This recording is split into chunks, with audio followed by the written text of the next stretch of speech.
Assalamu alaikum, dear parents. We are meeting again after a very long time, and this meeting ये हमारा एक meeting बहुत important इसलिए है कि there are so many lockdowns और इस लॉकडाउन्स में हमारा एजुकेशन सिस्टम कैसा होने वाला है और आप लोगों को किस किस एरियाज पे तवज्जो देना है और कैसे हमारे बच्चों के इस इम्पोर्टेंट क्रूशियल टाइम को हमको पॉजिटिवली बच्चों पे एंगेज रखना है। जहां जहां पर भी आपको कोई प्रॉब्लम नजर आ रहा है इस मैसेज में या कुछ समझ में नहीं आ रहा है तो प्लीज मैसेज मी पर्सनली और call me so that I can explain you what exactly it is. So let me share these slides with you.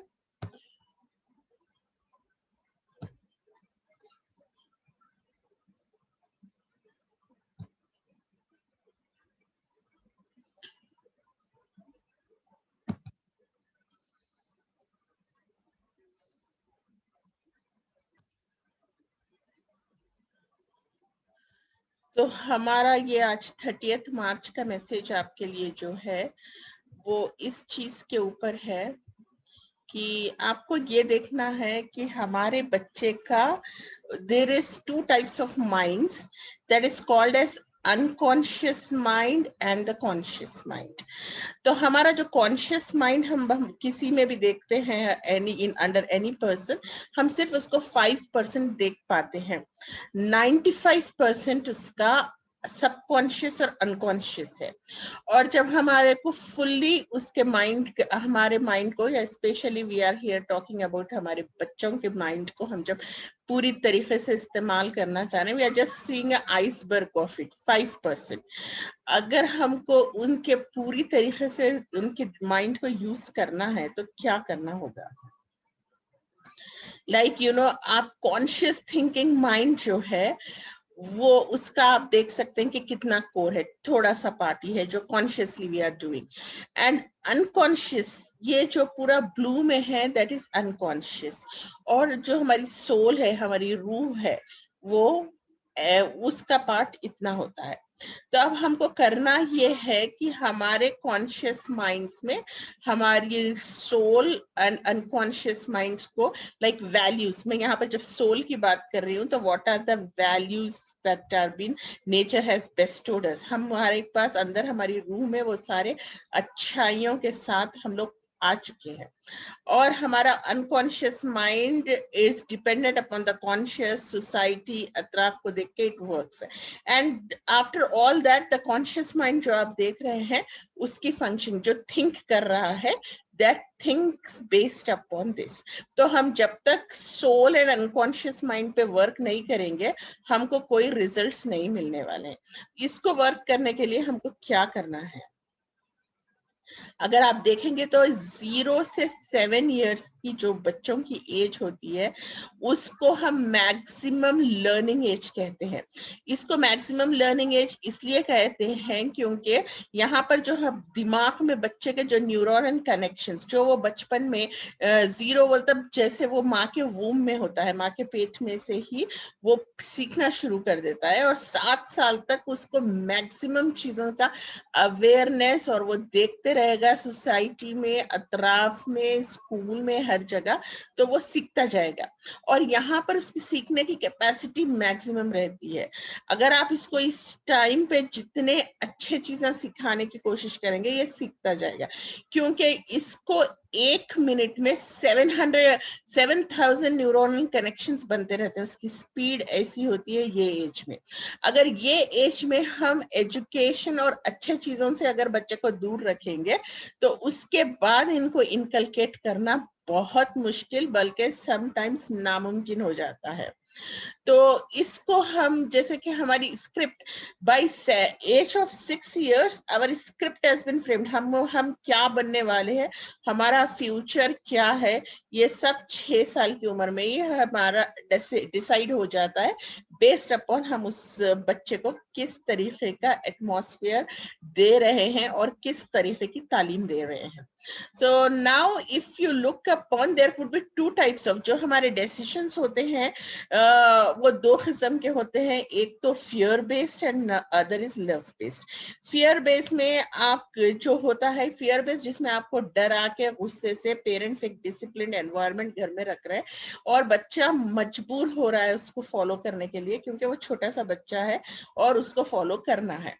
और एक होगा लव बेस। अगर आप उसको फियर बेस चीज कुछ कराएंगे तो आपका बच्चा वो कभी खुशी से नहीं करेगा, वो बस इम्बाइब कर लेगा, फॉलो करेगा आपके सामने, लेकिन वो दिल से उसको फॉलो नहीं करेगा। उसके बजाय अगर आप उसको लव बेस्ड तरीके से पढ़ाने की कोशिश करेंगे, चीजें समझाने की डिस्कशंस करेंगे, तो वो उसकी जिंदगी में life long it's going to be, he is going to become a life long learner.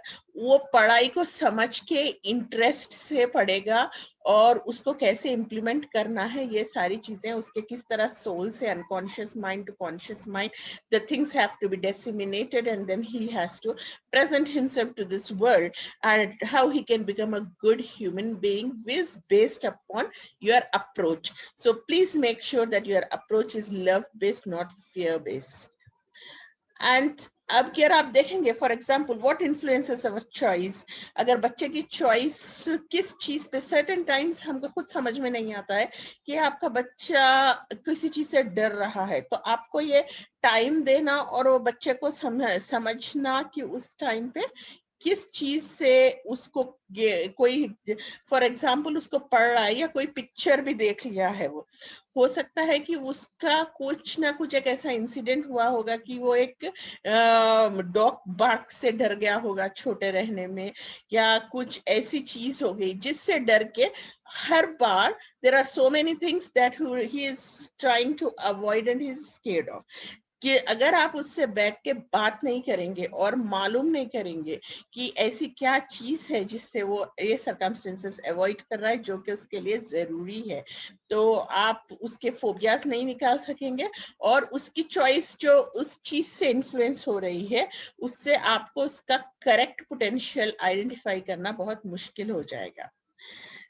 अभी अगर आप देखेंगे कि माइंड, व्हाट इज माइंडफुल और mindful, you can see in this picture and you can realise कि वेदर आपके बच्चे को माइंडफुल होना है या माइंडफुल किस तरीके की आपको एजुकेशन देना है।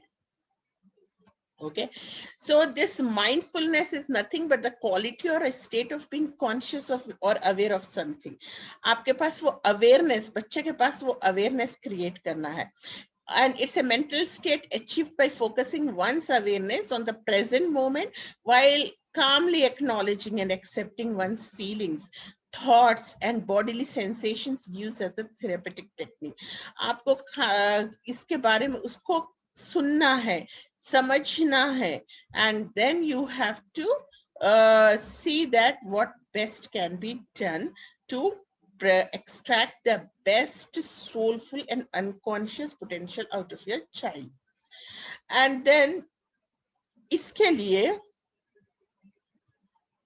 हमको करना ये होगा कि ये सारे चीजों पे हमको माइंडफुलनेस रखना है, तो किन किन चीजों पे हमको अवेयरनेस क्रिएट करना है। एक तो there is a need to have mindful and healthy eating is very important, and then conscious relationships, हमारे बच्चे को किसके साथ रिलेशनशिप्स मेंटेन करना है, you have to be very careful at this age कि किस से आपके बच्चा मिल रहा है, and aware the place, wherever the places he is going, that aware, उस जगह की अवेयरनेस उसको जरूरी है, उसको अपनी बॉडी की अवेयरनेस, हाइजीन की अवेयरनेस बहुत जरूरी है, एंड इमोशनल अवेयरनेस, उसको उसके इमोशंस कैसे डेवलप हो रहे हैं, इज ही केयरिंग, शेयरिंग, वो लोगों के साथ कैसे रिलेशंस मेंटेन करता है, he has to mix up with all types of age groups, all type of people, and then he has to understand all his emotions, his contacts and his behavior towards one another. तो ये बहुत important है to understand his mindfulness. And then how is it going to, अब हम ये हमारे education system, specially national education policy में जो आया है, उसको हम कैसे बच्चों के अंदर थ्रू एजुकेशन इसको दाखिल कर सकते सकते हैं। इसके ये मैं चाहती हूँ कि अगर आप ये मेरा वीडियो अगर रख के फिर से आप डिटेल में if you go through all this what is the agenda और इसमें कोई चीज आपको समझ में नहीं आ रही है तो please contact me so that I can explain you about that. तो this is universal access to education system. इसमें this is all what is peer tutoring is so important कि बच्चा सबसे best tutoring is called as a peer tutoring, जिसमें बच्चे अब आपस में डिस्कशंस करके they can learn so many things. They are alternative centers of innovations and how can you bring back खैर ये तो स्कूल वालों के लिए it is you can leave this and expected हम बच्चे से क्या outcome expect कर रहे हैं, you know what is foundation literacy, what should be the 21st century skills हमारे बच्चे में आना है, और फिर स्कूल कॉम्प्लेक्सेस कैसे होने चाहिए in future, what is the effective governance and overcoming the language barriers in learning and what can be the common standard। अभी हमारी पूरे स्कूल का पहले एक IB standard, CBSE, SSC, ICSE ये सारे स्टैंडर्ड्स चले जाएंगे, एक पूरी कंट्री में सिर्फ एक सिस्टम ही रहेगा, एक ही बोर्ड होगा। अब बच्चे कैसा पढ़ सकते हैं, हमारे बच्चों का जो मेथड रहेगा वो पहले जो हमारा एग्जिस्टिंग सिस्टम था उसमें था 6 साल से 16 साल तक की एज में 10th क्लास पास हो जाते था, then from 16 to 18 intermediate, that this is what is the present existing structure. लेकिन ये जो नया स्ट्रक्चर आया है it is divided into 4 types, that is foundational, preparatory, middle and secondary. So foundational stage रहेगा 3 साल से 6 साल की उम्र तक, क्लास सेकेंड तक, and preparatory is from class 3rd to 5th, and then middle will be from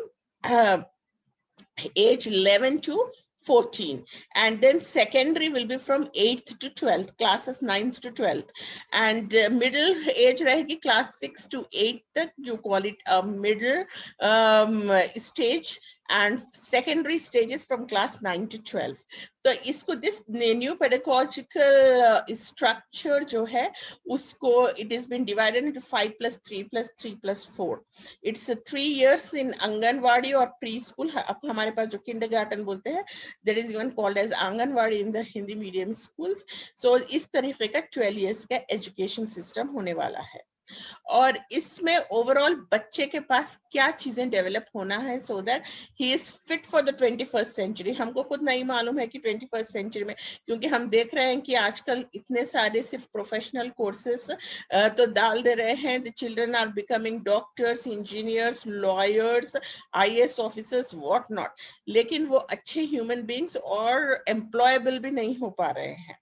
तो उसकी वजह क्या है, तो इसमें क्योंकि ये सारे चीजें उनके पास डेवलप नहीं हुए, उनको सिर्फ एक रट्टा मारू सिस्टम वाला एजुकेशन सिस्टम था जिससे हमको प्रॉपर सोसाइटी फॉर्म नहीं हो सक रही है, and there so many values are being lost and we can see it in the present scenario what all is happening right now. सो how to develop curiosity, logical thinking and problem solving skills, arts, crafts and music is also becoming a part of the co-curricular activities, their relationship with the nature, colors, shapes, alphabet, number and etiquettes, behavior, their emotional development, their self-identity, what are the ethics and what should be the play-based and discovery-based learning, and teamwork and collaboration is going to be the 21st century skills for our children.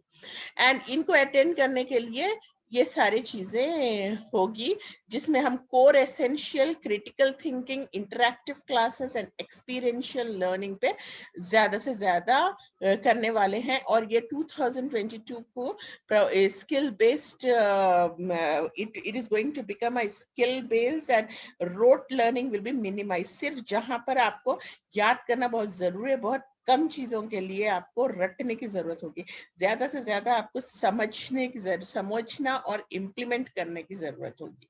So this is the learning, focus on learning outcomes, competencies क्या क्या होंगे उसमें, competency based education, modules in preparing and implementing pedagogical plans, that integration of the subjects, development of the scientific temperament, and हम लोग हमेशा ये school में आपको ज्यादा से ज्यादा प्रमोट कर रहे हैं कि सो ये ये साइंटिफिक डेवलपमेंट डेवलप करने के लिए बच्चे को इसीलिए science fair, research based project जो भी वो सोचता है उसको एक प्रोजेक्ट में ट्रांसफर करना है।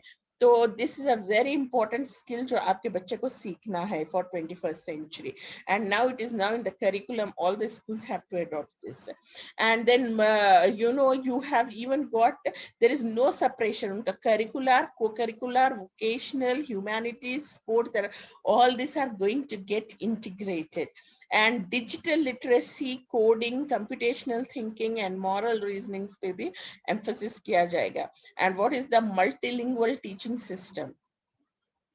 So these are the, and इनका assessments का भी एक तरीका होगा, और एक holistic progress card उनकी किस किस बेस पे उनको everyday स्कूल में participate, either आप online स्कूल हो या आपको physically स्कूल भेजना है, आपके बच्चे की attendance, and he has to take part in inquiry based learning, quiz, role plays, group works, making portfolios, ये सब report cards में include होने वाला है.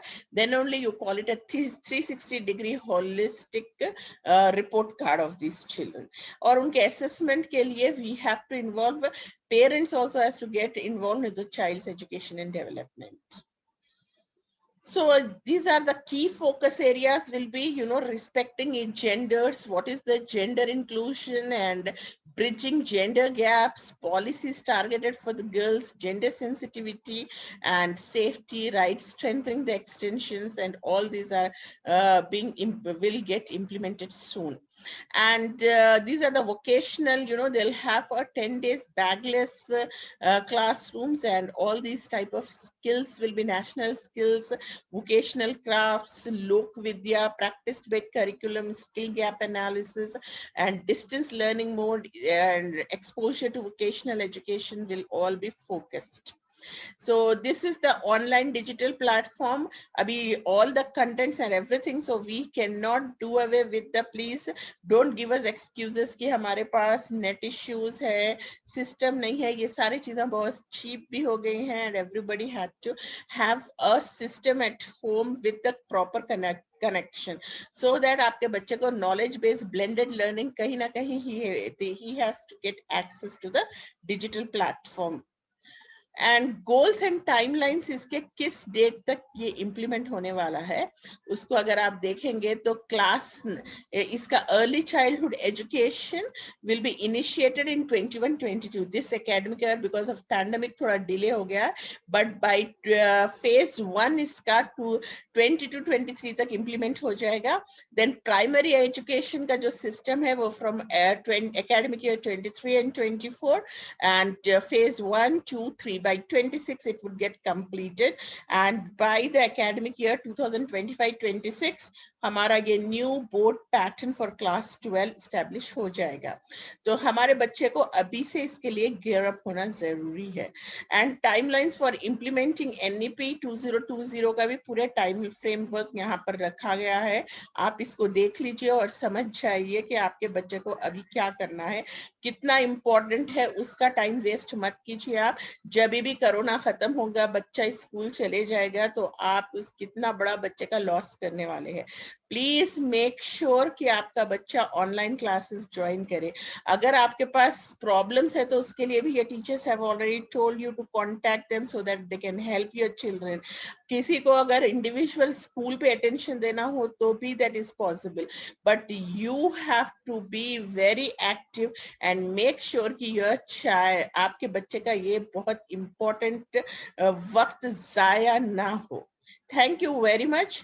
I am sure that you will try to understand and go through these and come back to us in case of any difficulties. All the very best to your parents. Any problem, please do ask us. Thank you so much. Most probably, the model class 10th students have to start working with the model papers given by the government and be serious, because their exams are sure to happen and they have to be prepared for them. Jazakallah khair. Take care. Allah Hafiz.